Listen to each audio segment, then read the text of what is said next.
This is Kristin. And I'm Steve, and you are listening to Cycling Together, a podcast about all things bikes, riding, and riding together. It's our first episode of the season. First episode of 2026. First episode of 2026. And we mentioned on our last episode that 'tis the season, at least for us, for indoor riding. Mm-hmm. And we know that it's also a time that people start contemplating. They have New Year's resolutions. Well, hopefully maybe they're want to already get hit. into the new year, the indoor riding, but we're here to talk to people who maybe have not started indoor riding, or they're thinking about it and they've heard their friends or us talk about Zwift. So yeah, or you can just listen to us make some mistakes and yell at yell at your screen or your radio. We're going to be doing what we're calling a beginner's guide to Zwift. Is it a beginner's guide, or is it more of a macro overview of all of the features of Zwift? That's what I'm going to say. Is that title too long? Yes. Okay. Yeah, there's nothing really zingy about, say it again, a macro overview of the features and slight nuances of Zwift. I don't know. Oh yeah, that is just woo. YouTube's gonna pick that up with all of its pithiness. But first, I am signed up for a ride already this year. The PMC, right? I am signed up for the PMC Winter Cycle. Our son, the least cycly of our family, will say, you can't be non-cycly and live in our family, but is joining me. It is his first PMC event. It is the kickoff of my 11th PMC year, and it's an indoor riding event at Fenway. It benefits the Dana-Farber Cancer Institute, as do all PMC rides. For us in particular, it benefits the Perry Levy Foundation for Gastrointestinal Cancers, and it is feeling particularly timely right now. And we have a lot of people in our family and our friendships who have been impacted by gastrointestinal cancers, which is anywhere from, the top of the esophagus all the way down to your bum.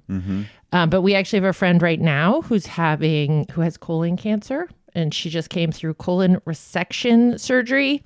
And one of the reasons I wanted to talk about this is she shared an update about how she had 8 inches of her colon removed. And 24 hours after surgery, she was pooping and moving around. And her doctor was like, that is astounding. I guess the doctor said, your body is really showing up for you. And she is an athlete. And that's what she wanted to share this on her Instagram and social media, because she was like, I'm always moving. I'm an athlete. I'm moving at least 20 minutes a day.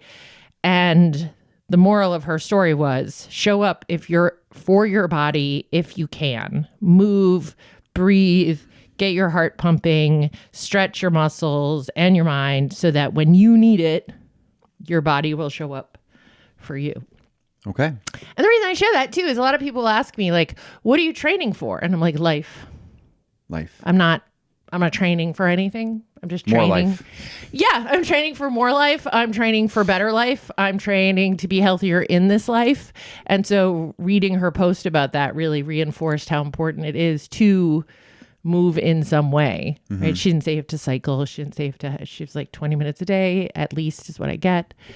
Anyway, so those are a roundabout way of saying that Anders and I are doing Winter Cycle at the end of the month, and it will be benefiting cancer research, in particular gastrointestinal cancers, including colon cancer. That is fantastic. I'm excited. I'm excited to do it with him. Bring him into the PMC family, and we are going to have matching costumes, which is going to be great. We're going to be Power Rangers. Anyway, all right. So speaking of showing up for your body, yes, let's talk Zwift.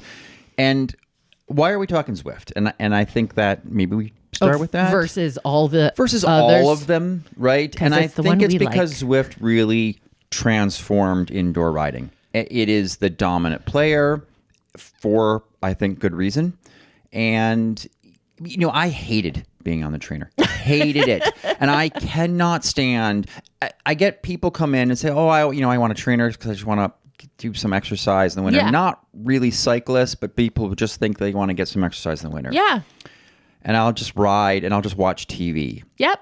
Which is a way to go. We are not shitting on anybody's choices. Nope. I don't know where you're going, but we are. Gotta say, to me, watching TV just makes me think more about what I'm doing on the trainer, and the time just, slows to a crawl. We have, over the years, tried various ways. You even have somewhere in the basement like a VHS tape of Tour de France routes that you were probably watching while you were riding your bike as a way. So there have been, over the years, many attempts to make the trainer more interactive, or more interesting, less miserable. Yes. We have tried the Sufferfest. We have tried there's Trainer Road.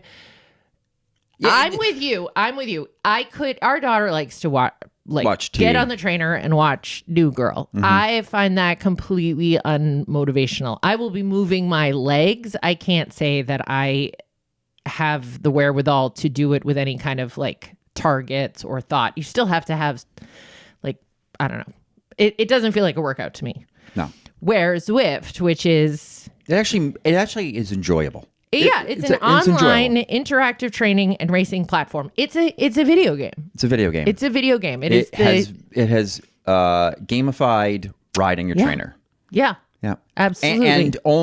But only to the level of which you want, in a way.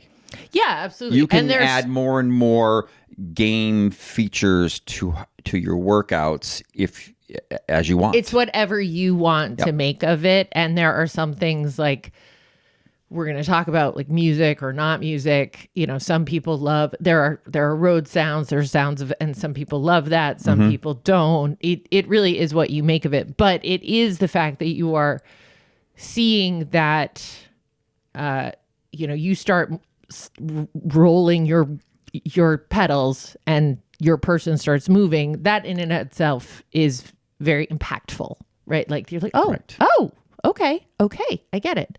But what we want to do is we want to take a step back. And if you're someone who is, first of all, I know we're going to have a lot of listeners who are on Zwift now. And as you alluded to, are going to be yelling at the podcast machine about what we say that's wrong. We're just saying that to keep you listening. Keep you listening, so you keep us on our toes. Right. The privilege of being a podcaster is saying things from an uninformed status. No, but we've tried our best to dig into some of the questions. Yeah. I have been on Zwift as a beta tester, so since its inception, and I always say this every time we talk about Zwift, so I'll give it the 20-second thing.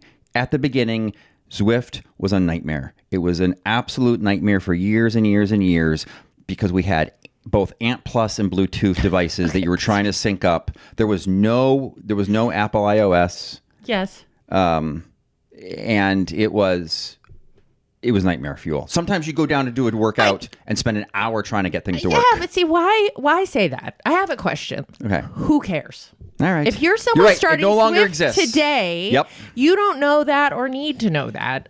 Okay. What you're coming into is a mature system that people like you have, thank you for your service, have helped grow. You're right. Right?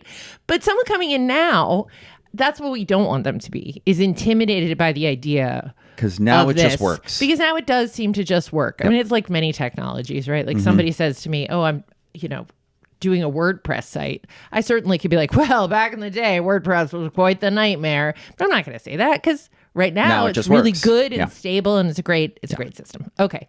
So let's start with someone says to you, I want to do Zwift. Mm-hmm. What do I need equipment wise? Okay. Number one.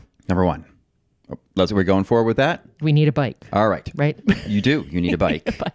You need a bike to ride. Yes. So whether that is your existing bicycle that you use outside that you want to now put on a trainer. All right. Okay. Let's start with that. Okay. I have a bike. Mm-hmm. I've heard I can use it inside. Yes. What are some things you should, I know some of this will tie into the trainer, the trainer itself that we're going to talk about, but fundamentally, is there a risk to using your outdoor bike for indoor activities? There's a slight risk. Okay. And really the biggest risks are, one, sweating all over your current bike. So Yes. you want to take measures to protect your bike from the sweat. Okay. And the second is really just, if you have a wheel-on trainer, then you're going to wear out your rear tire. Okay. They do make trainer tires that you could put on just for that winter time or whatever you're going to be using it. Yeah. So those are really the only risks of, right. But the cool thing is you could just use the bike you have. You don't have to buy a Peloton. Correct. And any bike, any bike type. Mountain bike, hybrid, road bike. In Zwift, everybody is on road bikes. There was actually an option to ride a mountain bike, and actually even hand cycles. They have like a Pee Wee Herman style bike too, if you've earned that. But if you want to, any bike you have. Yes. You could be on a mountain bike physically, but the avatar could have a road bike. Yes. Doesn't matter. Doesn't care. And the sweat thing is because, obviously you sweat outside, but when you are just dripping on your bicycle because you're not moving anywhere, it's really corrosive. It's very corrosive. Some people are much more corrosive than others. Yes, we've talked about it. And the biggest risks there are your headset bearings, so that's right up front. You're dripping all over that. Okay. And then your handlebars. So if you're on a road bike and your hands are all sweaty, what you're actually doing is that sweat is soaking through your bar tape down to a bar. And if you have an aluminum bar, it actually corrodes the aluminum bar to the point where they can snap. So, and I see this not often, but enough, where I'm, say, redoing bar tape in the shop on a road bike, and I unwrap the bar tape, and you just have all of that white aluminum oxidation around the shifter clamps. Yep. Right? And when I see that, sometimes if it's really just real superficial, I can clean that up. But most of the time, it's quite substantial, and I tell the customer, we have to change your handlebar. Okay. And because I have seen bars snap. Right. From that corrosion. That can happen even outdoor. Obviously, you sweat, and it can, but we're making it worse indoor because it's not evaporating, right, and it's just so concentrated over and over and over again. You don't tend to sweat as much in your hands or drip down outside as you do inside. Yeah, and you're even with a fan on. Less likely to wash your exercise bike regularly, right? Like you might have a really sweaty ride. You come home, you hose it down. That clears out that sweat. If you're down in the basement, right, that's not going to happen. And if you have a dedicated bike and this happens, honestly, if you snap your handlebar, you're going to be fine inside. You could fall off your bike, but you're not going to be falling off. I suppose you could fall speed. forward. Yeah, right. You're not going to be falling. Right. Yeah. Okay. All right. Which brings us to dedicated bikes. Mm-hmm. So we've talked about this in the past. You and I we have dedicated bikes. That just live on the trainers, and they are a just hodgepodge of parts and frames and that's what I was going to ask. So what's the bare minimum? Because it doesn't have to be a full bike. What is like the bare minimum build for an exercise bike like you and I are running?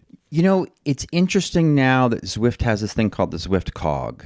Yes. Which is basically a single cog that you replace on your trainer, so that and then the system virtually shifts you. We're actually going to get instead into of that. Right, instead of you shifting your gears. Yeah. So you need a frame, a stem, and handlebars. If you are going to be shifting gears, then you need the shifters, right? But if you're using the cog, if you're using the cog, you just need brake levers, but of course you're not going to have brakes. So you don't need brakes. You need a crank and chain to turn the pedals. Okay. But it's a lot of stuff that, quite frankly, if you're a cyclist, you can probably come up with these parts from either your own parts bin, your friend's cast off parts, old stuff lying around, the local transfer station, freebie area. I know you say that. I could not. That is not in my. Could I? Sure.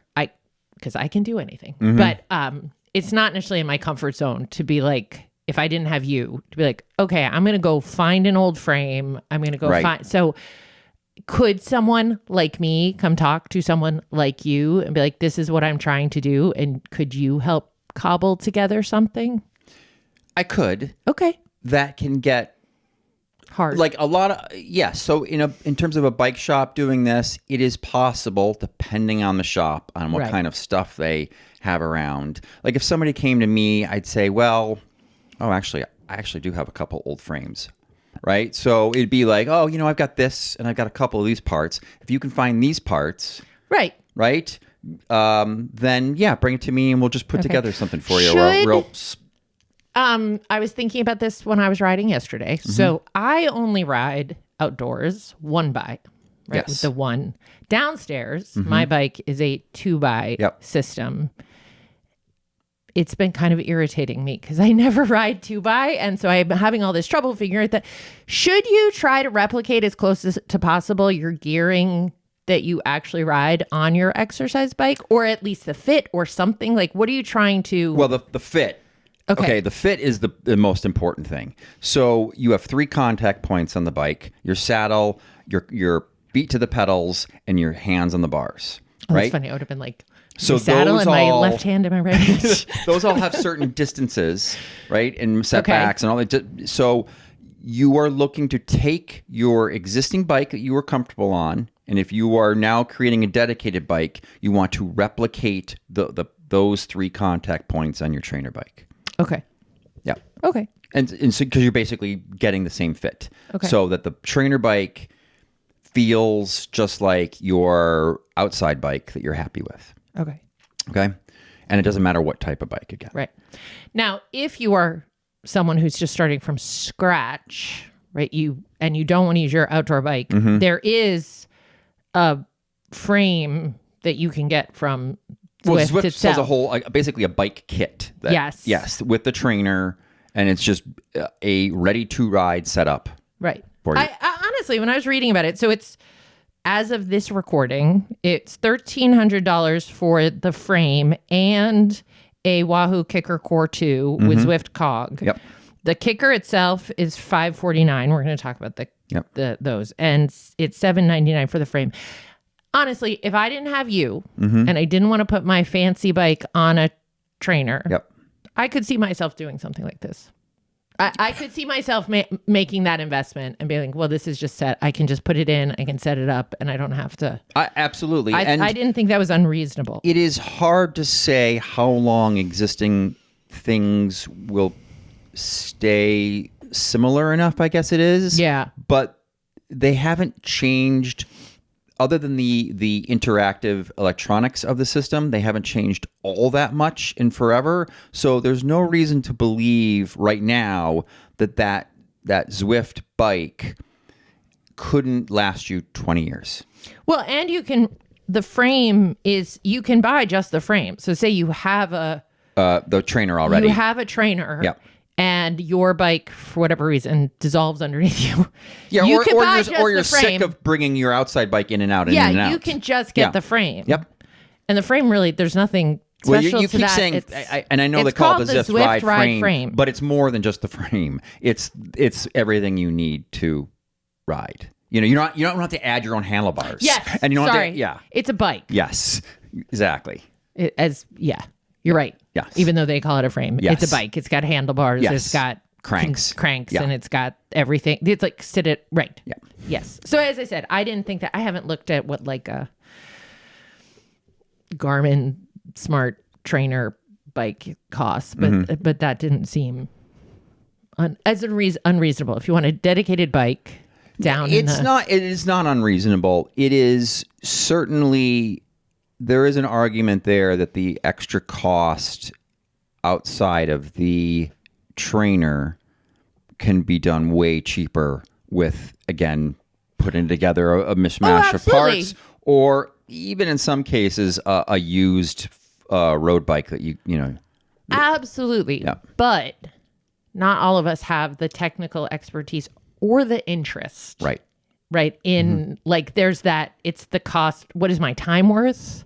What do I want to spend my time learning about. So absolutely. I don't think there's any question that my old K2 bike down in the basement is less expensive than a, Right. $800 Yeah.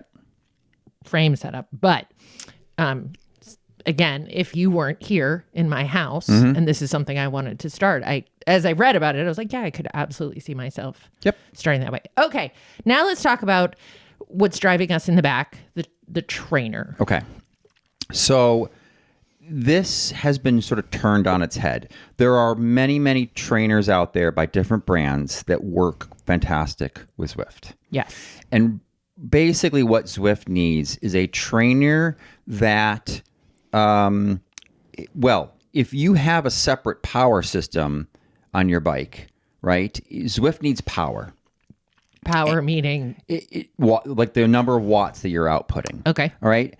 In the past, and I don't even want to necessarily get into that too much, there would be Zwift deep. virtual power. Yes. And it knew how much effort as a trainer needed to turn at a certain rate, and it would sort of estimate the power based on that. Okay. Forget that. Because power is so much cheaper and ubiquitous now. So the trainer itself, now what happened is that a company called Jet Black was making trainers. Okay. And Zwift then took that trainer, packaged it themselves under their own brand called the Zwift trainer. Yeah. Priced it at I think $4.99 or something like that, and absolutely just flipped the table, upset the apple cart on the whole trainer market. Because trainers, these are off-wheel trainers. I mean, you don't have a rear wheel on your bike. Okay. The trainer the bike mounts directly into the trainer. Yes. Yes. Keep going. I know I'm getting into the weeds here. No, it's not that you're in the weeds. I'm after you're done with this, I want to reel you back. Okay. So, because trainers of that level and that quality, off the wheel trainers with power were at least 900 and up, typically over 1,000. Right. So, Wahoo, a big company that made a lot of popular trainers, was realized this is going to kill our company. Okay. So they bought a major stake into Zwift and basically took over that whole situation, right? So now the sort of the Zwift trainer, if you will, is the Wahoo Kicker Core 2, yes, which exactly. is $549. Yeah. And as you were saying, there's no rear wheel. It just has the cassette, which is in the trainer itself. Yes. And spins. Yep. All right, but I'm going to say $549 is a lot of money. Still a lot of money. Yep. There is a cheaper way to get into this, which is a wheel-on trainer. Yep. In fact, Garmin has the Tax Boost Trainer Bundle that retails for $329, but again, as of this recording, is $170. Yeah. What is it? I'm new. Again, I'm new to this whole trainer idea, and I'm looking at a website that says I could spend $170 and get up to speed on Zwift. How's that? What is that doing? And what are the compromises I'm making if I get it? So again, this is a wheel-on trainer, so you have to your rear wheel and the tire is turning a small drum. Okay. So there's wear on your tire there. Yep. Okay. And there's a lot more noise. That's another big thing to consider is that wheel-on trainers have a significant amount more noise because of that friction between the roller and their tire. I don't remember mine making that much noise. You don't remember it, but it was. But I also put headphones in. Right. So I don't give a crap. So that's the big downside, right? It uses Bluetooth to send data to whatever Zwift. device you're running Zwift on. We have to talk about the devices you're running Zwift on. Yes. Okay. Yeah. So that is a great inexpensive way to get into Zwift. And this is where I guess I want to say one thing. There's a big difference between $549 and $170. That's a huge difference. Yeah. So the only thing to consider there when you're looking at this is something that you will have for a very long time. Right now, there's no reason to believe that things are going to change that much. You can use a trainer wheel off even if Zwift closed tomorrow, Yes. you could still use a smart trainer For just to what? watch For TV, the dozen to other do all the smart other things. apps. Right, exactly. Right. They're not specific to Zwift. So Yep. it is it can be considered, you could think of it as an investment. Spend a little investment. more or double. If now, you think you're going to stay on and using the trainer Right. then really consider that price difference if it's worth it, because otherwise for a lot of people they might get the cheap one thinking they want to see if they like it or get into it. Reasonable idea, but then I only have to spend the extra to get the much quieter, nicer yeah, trainer. I mean, I get it. Even as we were talking about this offline, you were like, I would never recommend a wheel-on trainer. And I'm Not like, anymore. I get that. But also, if that's the barrier to entry, Yep. or if somebody found one, right? Maybe they had a friend who they upgraded from a wheel-on because they decided they wanted a smart trainer, then Yeah, I'd actually could rather try- see it before. I'd Yeah, actually rather we need see a you look lending for library. a used wheel-off trainer first. Yeah. Yep. just to see. I just don't. I worry that sometimes when we see all these costs, it becomes exclusionary. Yes. And Yeah, I don't. Yeah. I feel like of all the indoor riding options, this is pretty inclusionary, right? Like, because again, you could just use your bike, right? Yeah. Like so I wanted to make sure we're clear that there are ways to get into this a little more inexpensively. Yep. Okay. And then you mentioned also the smart cog, which is, so the wheel off trainers right now use cassettes. Yeah, and you have to match you- the number of you have to match your speeds on your cassette and Right. put that correct cassette on your trainer. Right. So if it's a dedicated bike, then whatever you have on there, and then obviously if and if you're going to share a trainer with somebody like a spouse, and they have 11-speed Shimano and you have 12-speed SRAM, then you can't share the trainer. Got it. But the Zwift cog makes it so you can. Does the Zwift cog also mean there's no chain? No, it just is basically just a single cog. Okay. Yeah. Cool. So my chain can't fall off. Right. Because my chain has fallen off in the basement. Right. Like, Yeah. you're like, oh, I can't believe I just lost. I got to stop my ride now to put my chain back on my bike. That's not going anywhere. All right. I think that's pretty cool. All right. What else? We've got our bike. We've got our trainer. What else do I need? Something to run the Zwift program. Yes. Okay. So you can use a computer, number Yep. one. So a laptop or a desktop. Yep. And I would say probably most people are running on laptops because you have that screen in front of you.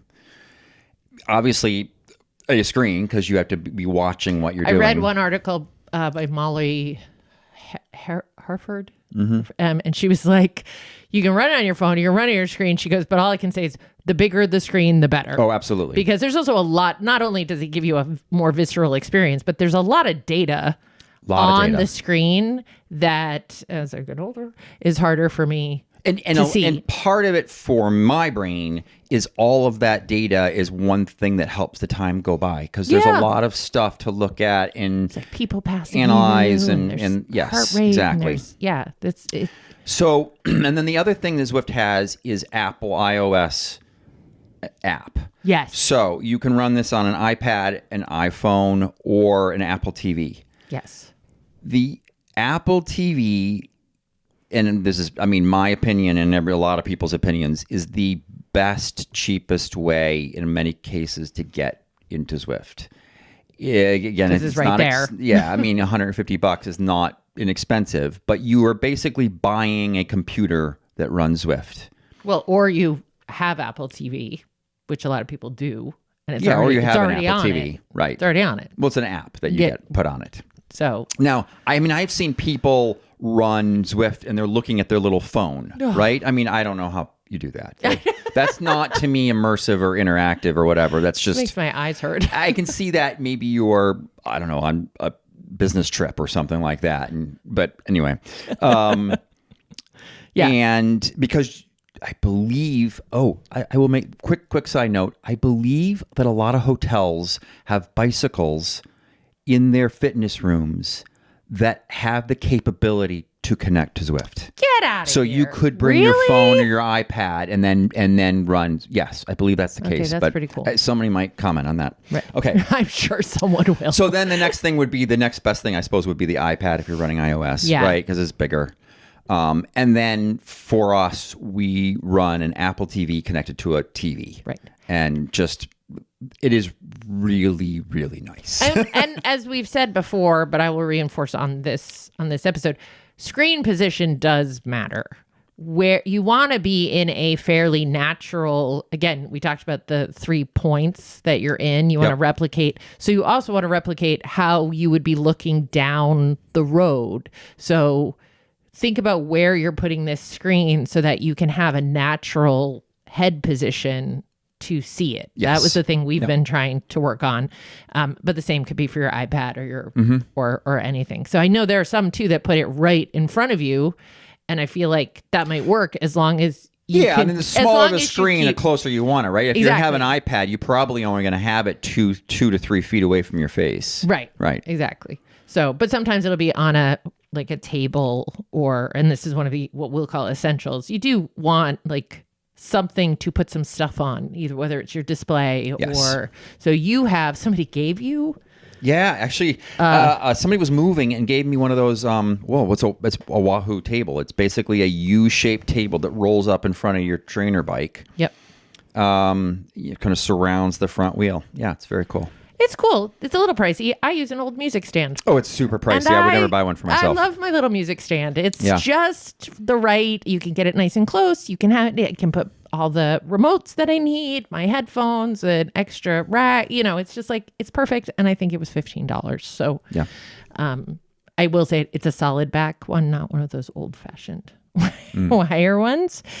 All right. And then in addition to the screen and the computer, then we have another app that Zwift gives us called Zwift Companion. Boy, I never realized how much tech this thing does actually kind of need, right? So yes, so Zwift has this thing called the Zwift Companion app, and that you can run on an Android or an Apple phone. So if you're running Zwift on a computer or an Apple TV, like we are, you now, on my handlebars, I have my phone mounted. And what that's doing is running the Companion app. And the great thing about that is it's basically cross-talking to your existing workout ride. Yep.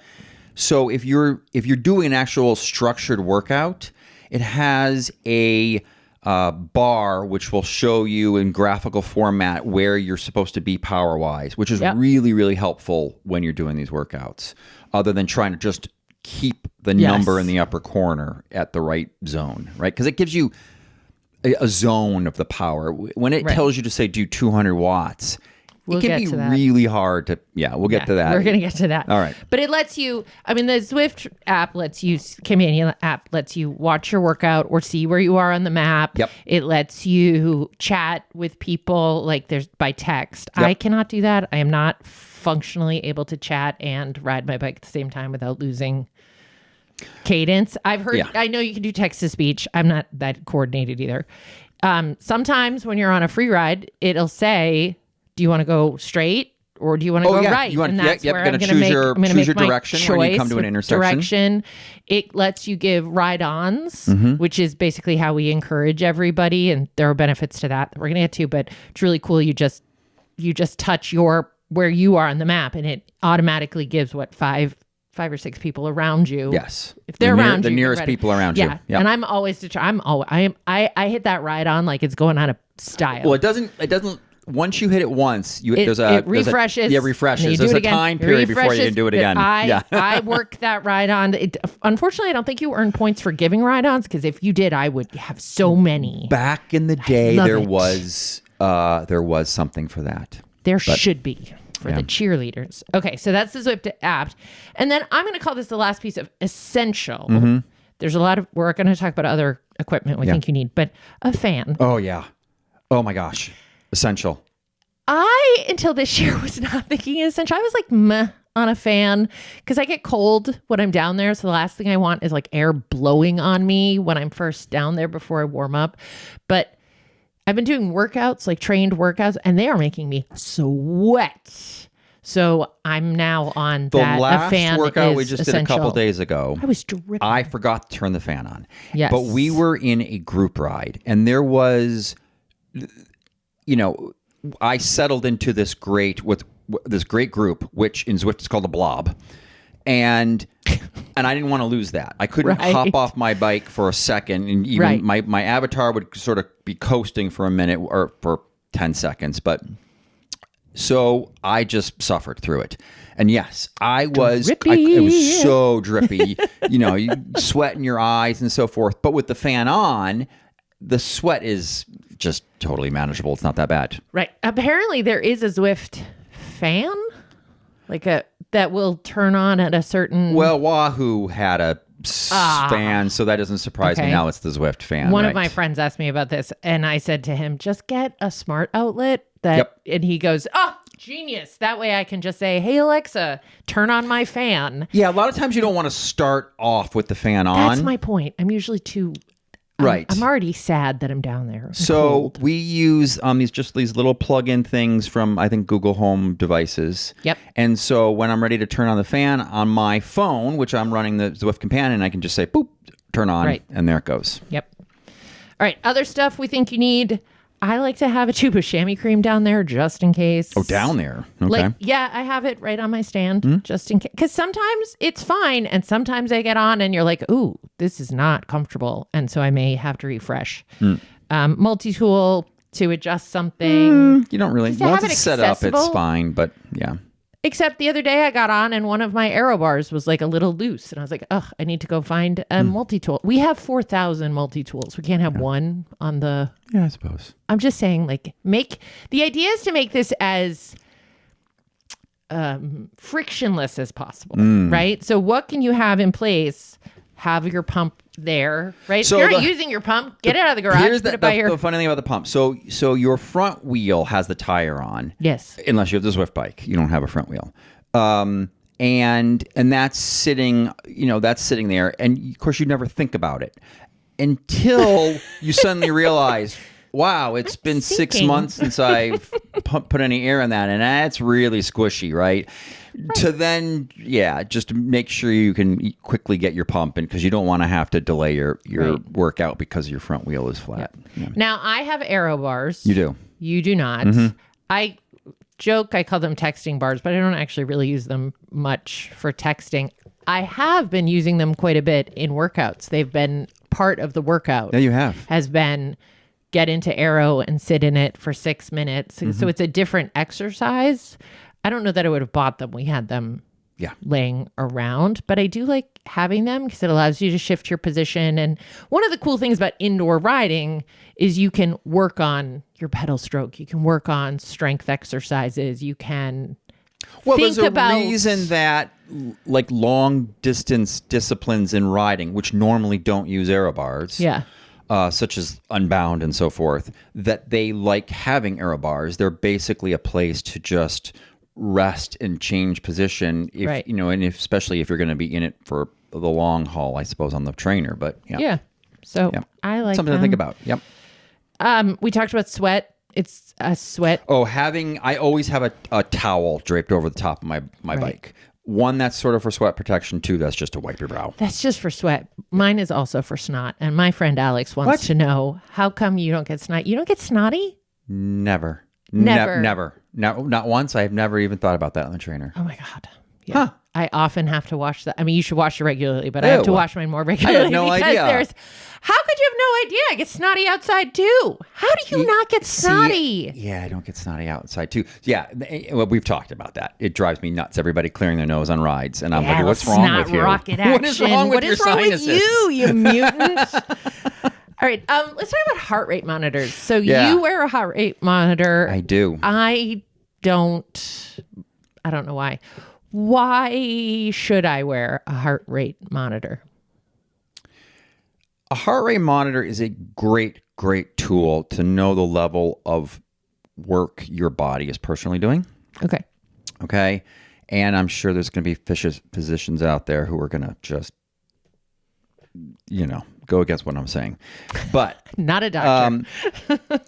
So So I wear a heart rate monitor mainly because it lets me keep track of my overall effort, and therefore I get an overall better idea of my fitness level, and the amount of effort that I put into that particular workout. Okay. And that really actually lets a lot of the tools and the apps and so forth let those apps know what my level of work, and then they can assign certain scores and perceived efforts. In Zwift. Well, and in Zwift and Strava and Garmin Connect. Okay. And then that sort of lets those apps give me an idea of my fitness levels and workouts and where I'm situated at. Here's what I need to happen, because I wear a heart rate monitor every day on my wrist. Yes. So when I sync, I need my Garmin Connect to be like, oh, she did this workout and this was her heart rate at the time. Squish them together. I've always thought the same thing. Now Zwift is going straight to Strava, so it's not going to Garmin, so it wouldn't be. But just the idea is like my heart rate is always being collected. Yeah, but so you can use, like we have Garmin watches, you can actually say broadcast heart rate instead of using a chest strap. Wait, can I now do that with Zwift? Because I was you never could always able do to that. No, I couldn't because it was Bluetooth and it couldn't, or we didn't have enough Bluetooths on my. There was a reason you said I couldn't broadcast my heart rate into Zwift. Has that changed? It might have been in the past. So the big thing about Apple TV is they have, I think, a limit of 4 Bluetooth devices. Yes. And there are ways around that if your trainer has a single stream Bluetooth connection for multiple data points. So your trainer might have power, cadence, and speed type of situation all in one Bluetooth stream, and therefore it's not 3 different individuals as You one. and I are looking into this because, first of all, I hate the trainer strap that goes under my But whether breast. you have a strap or the watch, it's going to still be a Bluetooth channel. So that might have been the restriction for you. But here's the situation. We're checking that out. Is that I found, and this has changed apparently. So I have found that the watch is not great at sudden heart rate changes. So if I were doing, say, intervals, and I was, ramping it up for 30 seconds or a minute, and then coming back down, resting, and then back up. It was just too fast for the watch to catch up to that, and didn't know. And so I always was like, why is my heart rate so low? I am working so hard, and my heart rate is 94, right? Now, I mean, I have a fairly recent one, but I believe there is a next-gen heart rate sensor, which I think you have, which apparently is much better at that. We are testing this because I'm going for convenience. Yep. I already have it on my wrist, and it's easier for me to remember to have it. I have one for my arm that I keep forgetting to charge, and I forget to bring it down. Mm-hmm. I don't like the one that goes under because I already have enough stuff going on around the chest area. So we're going to check that out. Okay. Because I would like to. I wouldn't mind. Okay. Music. I am pro music. I need music to survive. I don't need music. How is that possible that you do not need music? I don't know. I really don't. I mean, I watch you. Like, I have got music just blasting through my brain, and I watch you, and it's like you barely have the Zwift sounds on. Like, because I'm trying not to disturb you. Oh, you can't disturb me. No. You could there we go. Recite the Pledge of Allegiance. So now I need to turn the volume up so I can hear the go birds for it, and the bees. Because I don't understand. Okay. One other piece of technology that we use on occasion is Discord. Mm-hmm. When do we use Discord? When we're chatting with other people. So when we're on like group rides where we know people. I don't know if we mentioned this, and maybe we just thought it was a given. Zwift is interactive with other riders all around the world. So every single rider you see in these virtual worlds is an actual person on their bike. Right. And they're riding at the actual speed that they're riding at on their trainer and so forth. Right. So it is supposed to, in theory, be an apples to apples comparison of rider to rider, no matter where they are in the world. I can talk about the cheaters on there, but I won't. It's dumb. It's a whole nother podcast. Yeah, it's a whole nother podcast. And these people will text chat you'll see text chats popping up on the screen. They're talking to friends. They're just making comments. They're whatever. But if you want to ride with your friends, then there's no way to actually talk to each other. So that's when you use Discord, and then everybody's on basically a chat session where you can just talk to each other while you're riding. Everybody suffer. Mm-hmm. Yep. Absolutely. I know. It's the only time I always think of Discord as like the video game app, but it is great when you do like a group ride with, say, like the PMC group ride every month. It's really nice to hear these voices and chat. Yeah. And even if you're just suffering in silence while they chat, it's nice. I like it. Yeah, it surprises me that Zwift doesn't have that capability yet. I was about to say that, but I think it's too much. Like, I think when you think about every group that might want to have a private voice thing, you can't have everybody just mouthing off. Like, It's one thing for them to be doing text dummy things, because sometimes they get political, sometimes, but like then to have everyone be able to peel off for private, it's just probably too much. And there's easy things to get. Yeah, I get it. Yep. Absolutely. Yeah. Okay, final piece of equipment is the Click 2. It's like a Zwift remote control. Like, what is... So the Zwift remote, they sell these little handlebar remote controls. Those are in some way Zwift Play. A way to activate things in the ride if you don't have the Zwift companion app. Okay. Right? So you get little, like, there are power-ups. So anytime you go under an arched banner, no matter what that arched banner is, you'll get a random power-up.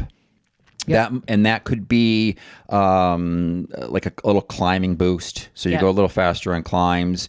It could just be an experience point boost, drafting boost, that kind of little things. But you can activate that when you want to.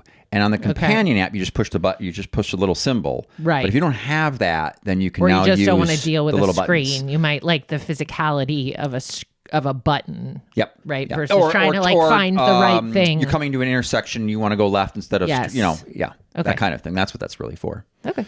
Yep. Cool. All right. That's all the equipment. Now we're into it. We've logged in. First thing you have to do is you have to set up your avatar. Right. Yes. Yep. This is where you can pick your body, your gender, your hair. I'm still waiting for them to allow me to have purple hair. I know. You can be natural, somebody. It's only natural colored hair. Mm-hmm. And they're not, I'll be the first to say, the body shapes aren't necessarily super inclusive. There's like skinny and slightly less. They might have skinny. added a little bit. I saw the second plumper. slightly less skinny is what I'm going to call that. Yeah, slightly less skinny. But that's where you get to set up who you are. Mm-hmm. Within that, you also pick you're assigned a kit, right? Your jersey and your shorts, and there's some amount of gear. And this is where the gamification really starts, because you will earn new gear and kits as you advance through. So there's a couple ways to earn, let's say, kits, right? Number one is achievements. Every time you level up, there's like a new jersey or kit for that. Not every time, but certain intervals, like 5, 10, 20, that kind of thing. A lot of the group rides that you do, if you do them once or a couple set number of times, you earn a jersey. You earn or like the socks PMC. Or like my PMC, you do that once, you get that kit, you get to keep it. I did some Betty rides. I had a Betty kit, which, by the way, they redesigned one year, and suddenly it was like they had gone into my wardrobe and changed my jersey. I was like, you shouldn't be able to do that. There are free codes out there. I have a Northampton cycling kit I got from a code. But I'm glad you mentioned that, because there are certain codes you can enter if you're running on a computer, but I don't know if you can do it if you're running the iOS app. Oh, no, you have to log into the computer to get your code. Okay. That's fine. But if you go to what's the Zwift Insiders website? I think they had a whole list of codes, codes for if you really wanted the back in the early days, there were probably 6 jerseys, and now must be hundreds, I guess. And so it's rare to see somebody in the same kit you're riding. And especially when you like, we earned years ago it's like the tour of the McCurry Islands or something when they first introduced it. Oh. And I earned these bright purple shoes. Oh, yeah. And I love them so much, I have never changed those shoes. Really?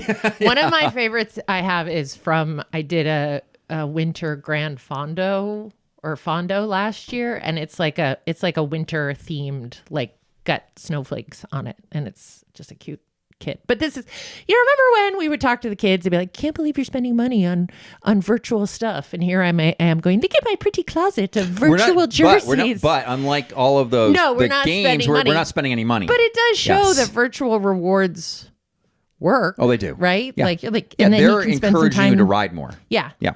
And then your kit can actually also spontaneously change on you while you're in the middle of a ride. It can turn green or orange. That happened to me the other day. There are sprints, sort of intercourse sprints, and they'll give you warning because they'll start to show you a leaderboard on the left-hand side. Yeah. And then there's this big green start line and markers on the side of the road. Yep. And so then the sprint might be anywhere from 20 seconds to maybe a minute. And then there's a big banner you're going to cross under. So whoever basically has the fastest sprint time in a certain period, it keeps resetting itself. Yeah. You'll win the sprint jersey or King of the Mountain jersey or things like that. Funny, it happened to me the other day, but when you're in a workout, it doesn't tell you when the sprints start. Right. And so I didn't know I was in a sprint, and I didn't know that I led the sprint until suddenly I was like, what happened to my jersey? What? And then I was like, oh wait, I must have done something. Oh, how fun. All right. While you're also setting yourself up, you get equipment, right? So they give you a basic bike, but you are going to be earning points. We're going to get to that in a second. That will allow you to buy better bikes, better equipment. And my question, I just bought myself an Allied Able. Very excited about that. Except here's my question. Does this really make a difference? So it does. It does. And so that might be something people don't quite realize. It is so a more aerodynamic road bike, right, is going to require less watts to go the same speed than a mountain bike. On sort of, let's say, flat and rolling paved roads. Yep. A gravel bike is going to be faster, or a mountain bike is going to be faster on the rough, unpaved roads. Okay. Because you have all sort of road surfaces in the different world of Zwift. And I swear, a lightweight bike is going to be faster uphill than a heavier but more aero bike, let's say. And I swear, when we did the first stage of the Tour de Zwift, there was a sandy section, and I swear, I was with a group. I was doing great. We hit the sandy section, and I could not keep up with them. And then when I bought the Able, you were like, "Oh, that'll help you on some of the sandy sections." This does. It's very minor. It's very, very minor, but it is there. There are times where this does seem also very ridiculous because we are ultimately on here to exercise, right? So like there'll be times where you'll be like, oh, get into the blob because that's going to help you, know. If you're in a group. Yeah, but I'm also exercising. The whole point I'm out here is for a workout, not to like get this done fat, but I also understand because it's a game. Yeah, like, we're because if playing you're in game. a group, you have to output less power to go the same speed, just as you would in real life. Right. Yeah, because of the aerodynamic advantage. Yeah. Oh, yes. We're gonna. I keep saying we're gonna get to that in a second because we are. But let's talk about the points. So those are, we buy the equipment with drops. Points. This is in the drop shop. Yes, and you earn drops just by riding. Yes. So you'll see the little drop counter up top. Yep. And just by riding along, that counter is just rolling up. You're earning drops. Now it's based on mileage, and you're like, well, if I'm going uphill, I'm not earning the same amount. Well, the little mountain symbol will come up if you're climbing, and so you earn drops faster going uphill.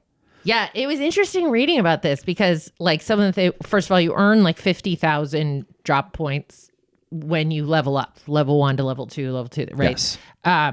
You earn them for every 10 miles or 10 kilometers. Yep. 20 kilometers. 20 kilometers. I'm sorry. It's every mile or every kilometer you get, right? But here's the thing. While you mention that, my suggestion is to run Zwift in kilometers. That's what we do. Yes. One, it kind of puts you in that mentality of kilometers, which is more used throughout the world for cycling. The other is you actually technically earn experience points a little bit faster because it is 10 points for every mile or 20 points for every, 20, what is it? It's 20 points for every mile, 10 points for every kilometer, I believe it is. Okay. So technically you're earning a little bit more. And what I didn't know is that when someone gives you a ride on, Yep. for 15 seconds afterwards, you are earning drops at a slightly faster rate, which I did not realize. Those are all those little tiny I love changes it. they make constantly that you can never Cracks me keep up with. All right.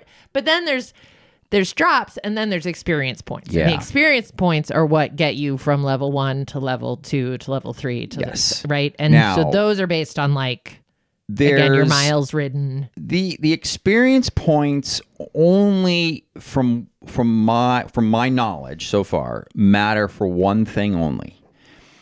I mean, you do earn again, like a level 40 jersey, so forth. To get to levels. But there are particular areas in some of the worlds which will have basically a force field in front of them, and unless you are a certain experience point level, you cannot get through into that area. So that is the real reason. The game is on. I don't know of any area, I don't know of any area that requires more than 20. So it might be 20 get you everywhere. But again, this is one of those things that could constantly change. Yeah. So you earn, but you earn experience again, just like the drops. There are lots of ways to earn experience. Yep. Like if you maintain a streak of multiple weeks in a row. Yep. You get extra XP points. If you do a route you haven't done before, and then one of the articles I read was like, and you should combine it. Like if you're going to do a workout for which you get experience points because you're also riding, do it on a route you haven't done before. And so then you can double up on your experience points. Yep. And again, that's just so that you can get to areas that maybe you couldn't get to before. You want to level up. Okay.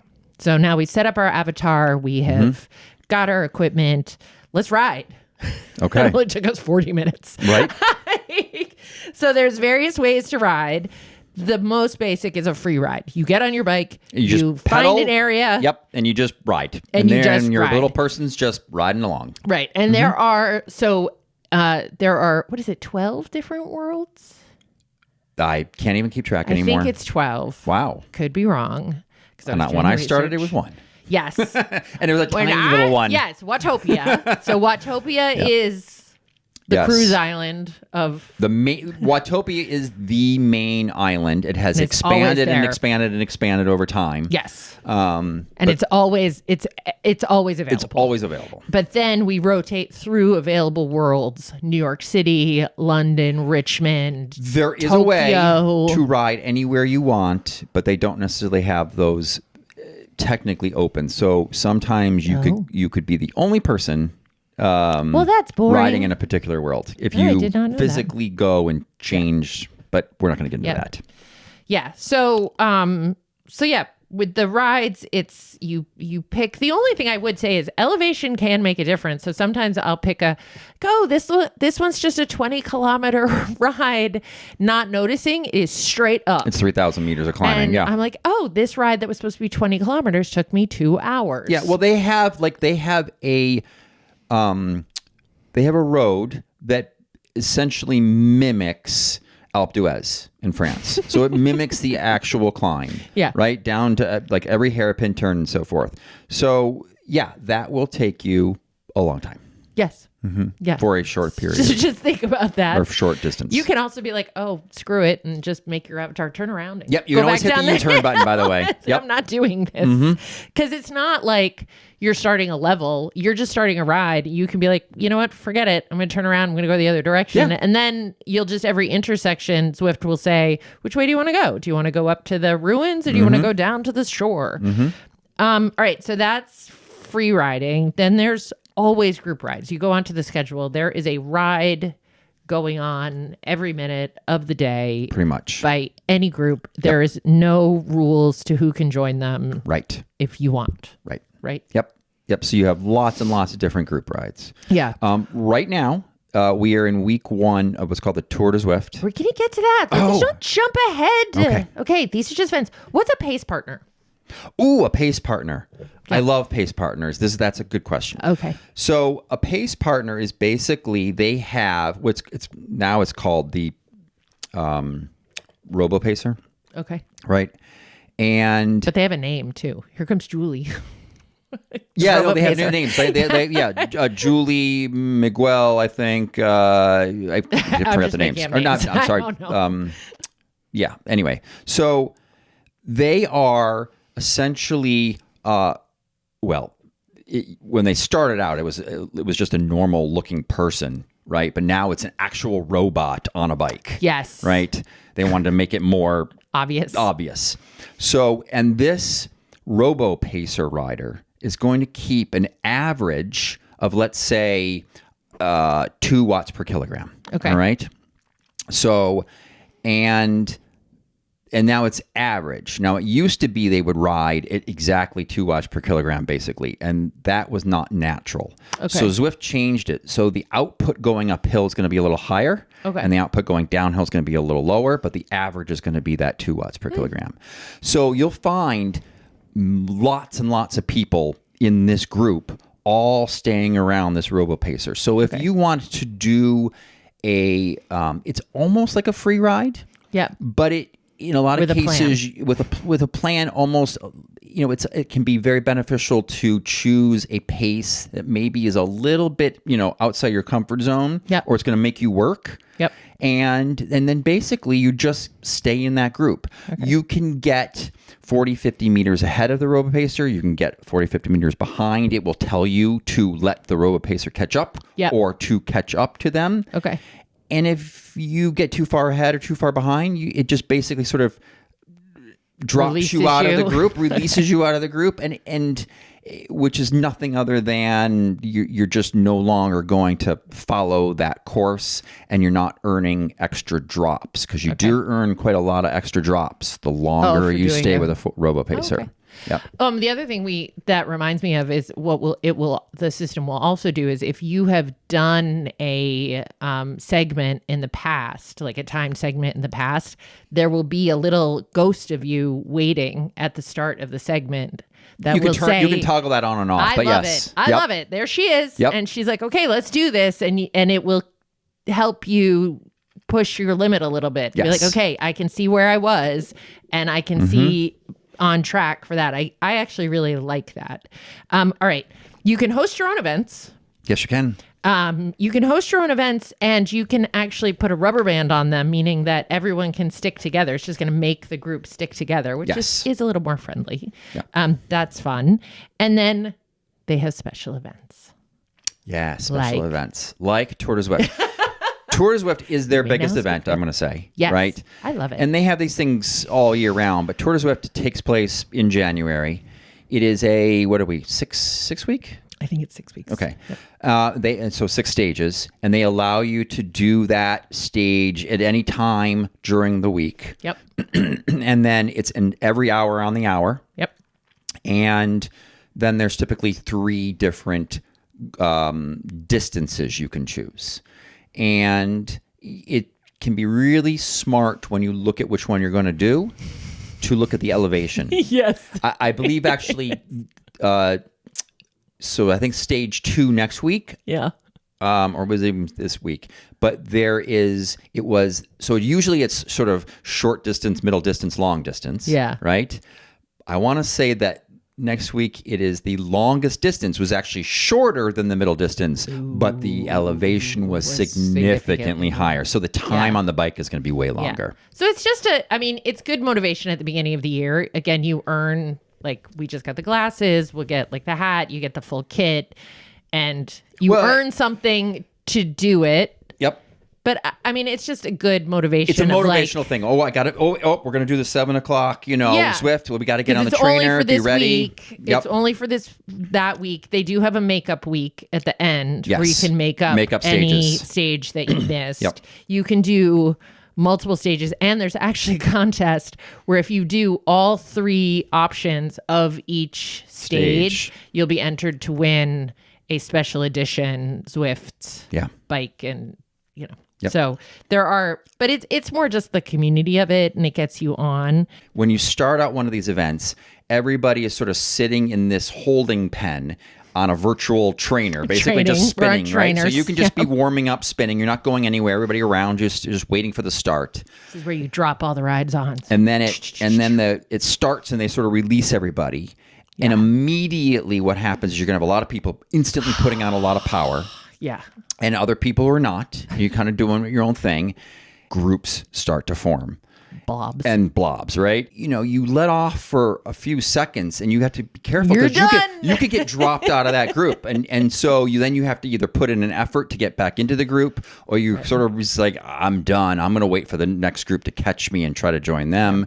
You know, all that kind of dynamic things going on. It's almost like an outdoor ride in its dynamic like that. Yeah, any of these groups rides are like that. I don't think that's unique to the Tour de Zwift or special events. Any of these events, any group ride you join, that tends to be the dynamic. Yeah, but the more people, a lot of times, the better it is, because we must have had 300-400 people who were on our particular time slot for our particular ride. Yep. And because of that, I think my blob was, I think we were the second blob on the road, and we were probably 25 people. Yeah. All right. And then there's workouts. And so for me, most of the time I would get on the bike and I would say to friends, I was like, the funny thing about Zwift is like, you're going to get on the bike. You're like, I'm just going to do an easy ride. And then suddenly you're in a blob or you're being chased by people and you've torn your legs off. Yep. And there's nothing wrong with that. That is what, like the Tour de Zwift, it was definitely a pace. I kept with a pace with a group that I really worked hard, but there's no strategery to it. Mm-hmm. And so this year I have been working more on doing workouts. And the way that works is you can do an individual workout or you can do a plan. Yep. I'm doing a 6-week FTP builder plan. Mm-hmm. And in that case, what I've enjoyed about it is I'm working hard. I'm probably sweating more than I have sweat in my regular rides, but it's it's like, okay, you're going to keep at a 100 RPM for 6 minutes. Mm-hmm. Go. You're like, I would never do this. This hurts me. Or it's 85 for 6 minutes, or it's a strength one, or it's an endurance one. So it's just different. It does take me a little bit of brain power when people are passing me and I'm like, nope, you're in your workout, stay in your workout, stay focused. And it does make the time go because you're like, okay, next phase. Oh, really makes the time go. Get those numbers right. I would say workouts are one of the best things in Zwift because you can pick from just so many different predetermined workouts, and it's things you cannot do outside. I mean, we are winter Zwift users, and as soon as we can, we are outside, and we don't really touch the trainer throughout the spring, summer, fall. Yeah. But if you are sort of looking for an event and you're trying, I mean, nothing really beats getting on the trainer for structured workouts. You just simply cannot do the kind of structured workouts outside with stop signs and dogs and cars and so forth that you can on the trainer. And it's coaching you. Like it was in this case, it was, reminding me to keep my form good. It was it was giving me pointers on like my pedal technique. So you could be thoughtful about that. I will say there were moments where I would have a really hard time getting what it wanted for me to do for power and what it wanted me to do for cadence to match, right? I couldn't get them both to be. So I finally said, okay, but what is it when I started this segment that it wanted me to do? What did it talk about? Yes. So like, for example, it said, you need to keep up 100 RPM, right? Yep. So I worried about making sure that was right and ignored the fact that I wasn't making the power number match because this was the thing that it wanted me to do, right? So that's hard for me with my little type A personality that wants to get an A on everything. But the idea is though, it's thoughtful. And now what I'm going to be trying to do is I'm going to do one Tour de Zwift a week, and then the rest will be workouts, which I think is a good mix anyway. So, all right. This is going to be a really long show. Do we want to talk about erg mode? Because I know we got in trouble. We did. We got in a little trouble. Mangling it. You know what? Dana said we mangled it. Let's give erg mode a pass for this week? Let's give it a 1 or 2 minute pass. I have tried erg mode on multiple different trainers. It is dumb, in my opinion. And I don't never suggest anybody use it. And there is, if you look up erg mode in Zwift, you're going to see this thing called the death spiral, where basically it happens. It deals with your cadence, and then you're not spinning fast enough, so the trainer amps up the resistance, and you end up, and it just keeps going.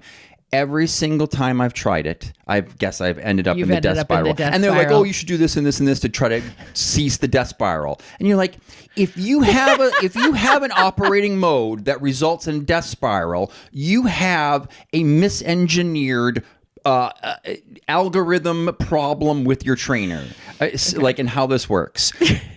There is no need, in my opinion, to use erg mode. That is not realistic to how you ride outside. Steve it is not a fan. I am not a fan. I'm gonna give a counterpoint. This is from our friend Dana. Yeah. Who I think we made apoplectic as she listened to the last show. So what she said was erg mode just forces you into a given power by adjusting resistance based on your cadence. So if you're pedaling quickly, the resistance will be low. If you're pedaling slowly, the resistance will be high, which is why people go into the spiral of death where they can't turn the crank anymore. Stop. I like it for when I don't want to have to think about maintaining a consistent power. For example, I did a workout this weekend where I stayed at the same power but changed up the cadence every 2 minutes. Erg mode is great for that. Or if I start to slack on longer intervals and my power drifts down. So, see, to me, if you want to maintain a certain power, you just maintain the certain power, right? You don't need to have the trainer think about that for me. If I start to slack on longer intervals, and she's saying, using it as a tool. She's using it as a tool, and I get that. And we don't want to dismiss that. I tried what she's saying, and on multiple different trainers, it would clamp down so hard you couldn't even physically turn the pedals in the easiest gear on your bike. It was that clamped down. There you go. So. And again, so I don't want to have to deal with that. And I guess that's the point, is you can choose what you want to do, make your choice. All right. Anything else on Zwift? There are a lot of how to get started with Zwift articles. We'll put some in the show notes that we used when we were doing our research. Let's see. So, I mean, and a couple of the YouTubers were like DC Rainmaker, as always, and then another guy called GP Llama. Okay. All right. I forget his name because he uses his name now. He has great videos on the changes and nuances and little minor details that they constantly are, playing with. Hopefully this gives you enough information to be dangerous to give Zwift a go. Yeah. Right? If you are Zwift-curious. Yep. I mean, look at how much we talked about. I think we made it sound super complicated, but it is fairly... I don't think so. Yeah. But and we just skimmed the surface. We did. Skimmed the surface. Right? That's why I'm saying, well, wait, what did you want to call this again? A macro overview? Okay. Right. Let's take a break and we'll come back and wrap this up. Okay.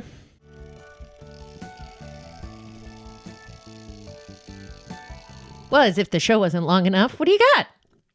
I have a couple things this week. Oh, my goodness. So the first is the announcement of the retirement of Calvin Jones of Park Tool. He is a just iconic person in the bike industry.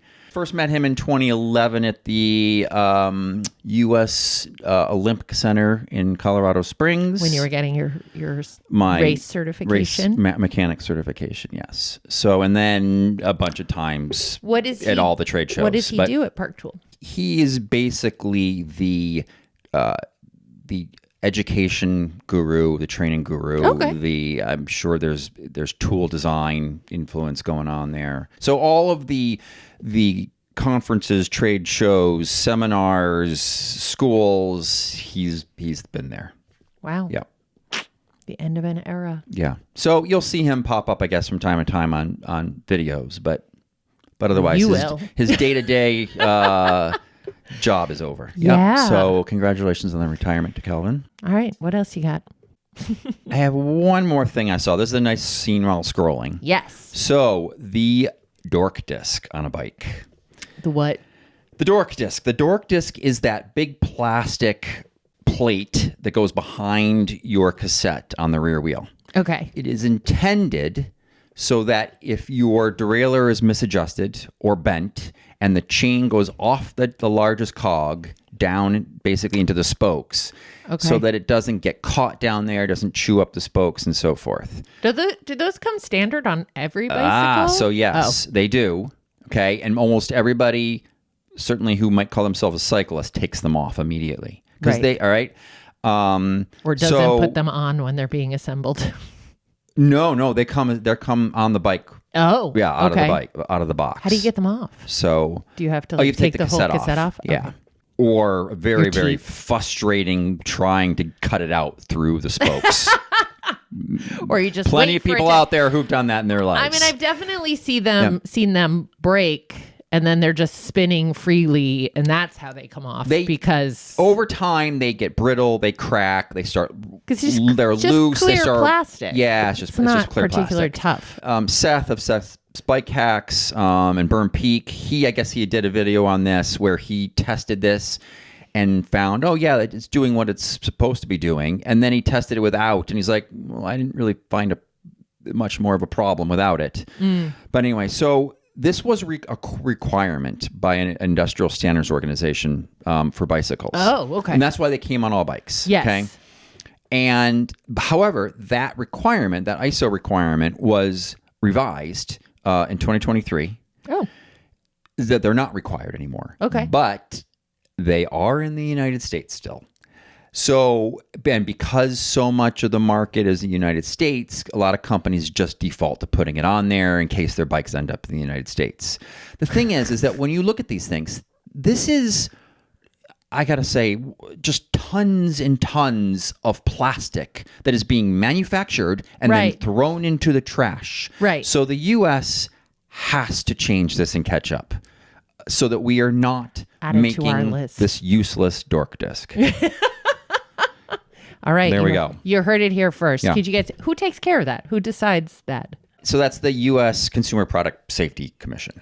They decide that it's still required. A requirement on they're bicycles. They're the ones who would have to change it. I wonder if there's a way to start a petition with them.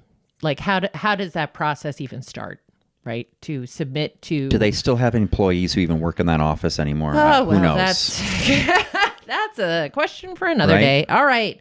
Well, I think we have tapped out for this episode. Cycling Together with Kristin and Steve is a production of Steve the Bike Guy, an independent bicycle shop in Eastern Massachusetts, and Sundin Marketing. If you like the show, please leave a review or share with a friend. For show notes, links, or to leave a comment, question, or topic suggestion, please visit cyclingtogether.bike. You can follow the shop on Facebook, Instagram, YouTube, TikTok at Steve the Bike Guy. All right. And next time, I think we have an interview, right? That's the plan. Okay. Yeah. See you next time.